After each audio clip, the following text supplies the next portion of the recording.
Hello, this is my biofuel presentation, and I will be presenting on biodiesel. In terms of a general introduction, biodiesel is a substitute for diesel fuel, so it is a liquid fuel that is used in compression ignition engines. As a general history, it was first created in 1893 in an effort to improve on steam engines and then was relatively unknown and unused until it rose in popularity in the 1980s due to a rise in environmental concerns. It is produced from renewable resources such as vegetable oils, yellow grease, cooking oils, and animal fats through a process known as transesterification, which is a chemical process that converts oils or fats into biodiesel and glycerin. So you would take 100 pounds of oil or fat and 10 pounds of alcohol reacted with a catalyst in order to produce 100 pounds of biodiesel and 10 pounds of glycerin. And in terms of biofuel, this is a more advanced production process. In the developmental status, biodiesel is becoming more widely known and called for across the world. It is, like I said earlier, more advanced with production, but it is pretty widely available. Europe is the largest market, meaning they consume the most biodiesel in the world, and Indonesia is the largest producer, producing roughly 17% of the output.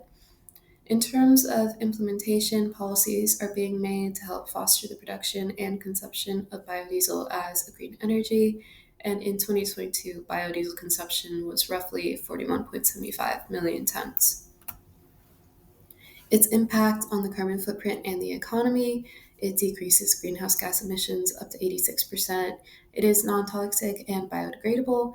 It lowers particle matter by 47% and reduces hydrocarbon emissions up to 67%. It also reduces smog. And in terms of the production compared to petroleum diesel production, it lowers wastewater by 79% and hazardous waste by 96%. In terms of the economy, in 2021, biodiesel contributed to a total economic impact in the United States of $23.2 billion, with an addition of 75,200 available jobs. So, in general, it increases economic activity and job availability. However, some downsides: it would cause changes in the agricultural market and crop production due to the focus of producing those renewable resources that was talked about earlier. For the communication efforts, all that was really shown was the efforts of the National Biodiesel Board, or NBB, in the early 2000s. They made great advertisement campaign effort in order to educate consumers, but since then there hasn't been much communication to the public.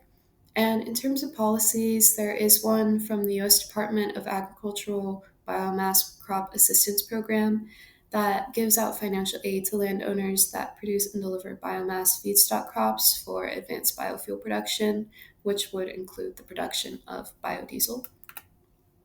And so, my current analysis and a future action plan: in general, the production of biodiesel does improve the impact of gas emissions on the environment as well as the waste it creates. So it is a great alternative to petroleum diesel fuel. It also improves the economy and the job market. It is a more advanced biofuel, so it is difficult to produce, which means we would need policies to help implement that production. And in general, just better communication to the public to help broaden the knowledge of the positive impacts biodiesel implementation would have. These are my sources. Thank you.